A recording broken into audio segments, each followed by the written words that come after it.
friends, it's Allison. I'm dropping in to share with you some new inspiration for the Scrapbook Nerd online shop. I am playing today with Vicki Boutin Print Shop. I'm using paper from the 6x8 paper pad. I just love this floral pattern. It's gorgeous. And when I saw it, it actually happened to be laying on my desk with some pattern paper from Simple Stories from Boho Baby. And it looked amazing together. And so I decided to put together a layout using those two papers, and then I built the rest of the layout around it. So I took some cardstock from my stash to create the base layer of the layout. And then I put the floral pattern paper from Vicki Boutin on top of that. It's slightly smaller than 6x8. The entire size of the layout is 6x8 inches. So the panel on the inside, the floral one, will be 5 3/4 inches wide by 7 3/4 inches tall. On top of that, I put another piece of cardstock and a photo of my Oma, my maternal grandmother, on the top portion of that. And here's where the polka dot pattern paper from Boho Baby comes in. I absolutely love this pattern paper as well. And like I said, when I saw them laying together, it was like an aha moment and knew that I had to use them together. But I ended up trimming it too short. So it doesn't fit the width of the page of this mat in particular. So it's 6 inches wide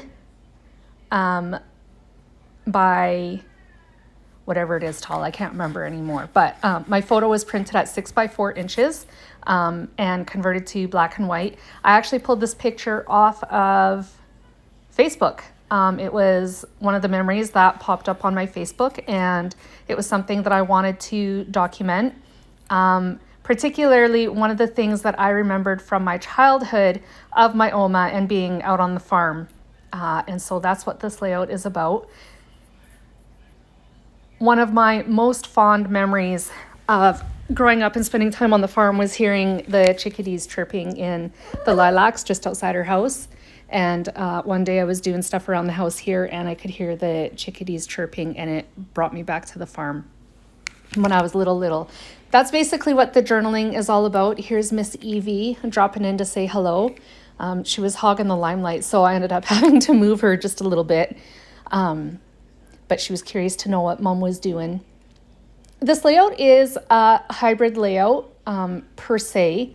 I used a lot of ephemera and die cuts from Vicki Boutin, but I also combined some die cuts with my Cricut as well. I wanted to decorate the little binder clip that I included in this layout. I'm just adding the flowers to it right now. Those were cut with my Cricut just from cardstock that I had in my scrap bins. I'm using liquid glue to attach them to that binder clip so they don't move and don't go anywhere. I did have little white dots that cut with them as well for the centers of the flowers, and I lost one of them. I actually just found it today. I recorded this a couple days ago.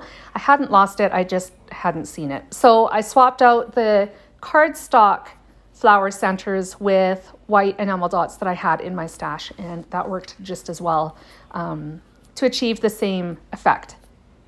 I'm using my tweezers as well to help me put them down, just in an attempt to try and keep as much glue off my fingers as possible.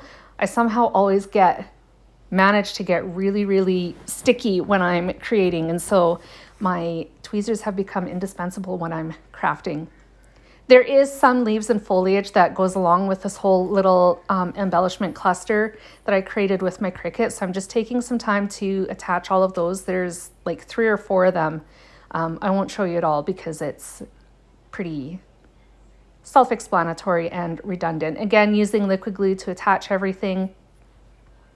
And now I'm attaching the binder clip to the layout itself. My title is going to go on top of these die cuts. It was also created with my Cricut. I used the write function and some of my favorite fonts in Cricut Design Space to create the title, which is, it's Happy Memories. I used two different pen colors to create the title. I used yellow and pink, and then you can see that my journaling is written in pink as well. I did that in Cricut Design Space too, just for something a little bit different. Rather than typing it on the computer, I just did it all in Cricut Design Space and was done with it. I'm just adding some embellishing now. I have a puffy sticker sheet, also from Vicki Boutin. I don't remember which collection it came from though, but it is Vicki Boutin. So I've got some hearts that I sprinkled around. I'm adding one of the chipboard shapes from the papery pack from Print Shop. And I'm going to add a little phrase from an older Cocoa Vanilla Studio collection on top of it. And it says something along the lines of, "You have my heart." The colors matched with everything that was already in the layout, which is why I used that particular phrase. And it also works with my story as well. So again, pull out the liquid glue and attach that onto the chipboard shape. I do go back in later on and add some foam squares, adhesive foam squares, underneath the phrase, just to keep it up and not, so when I put it in the album, it doesn't collapse and like flatten out kind of thing. I'm just going to add a couple other extras, and once that's done, this layout is done, and so is this process video. Thank you so much for joining me today. I hope you enjoyed my video. I hope you were inspired by my layout. Feel free to stick around for the close-ups. They are coming up right away here. And I will leave all the products that I used in today's video down in the description box down below, particularly Vicki Boutin Print Shop. It is still available in the shop at Scrapbook Nerd, so go check it out if you haven't seen it yet. I'll be back again soon. Bye guys.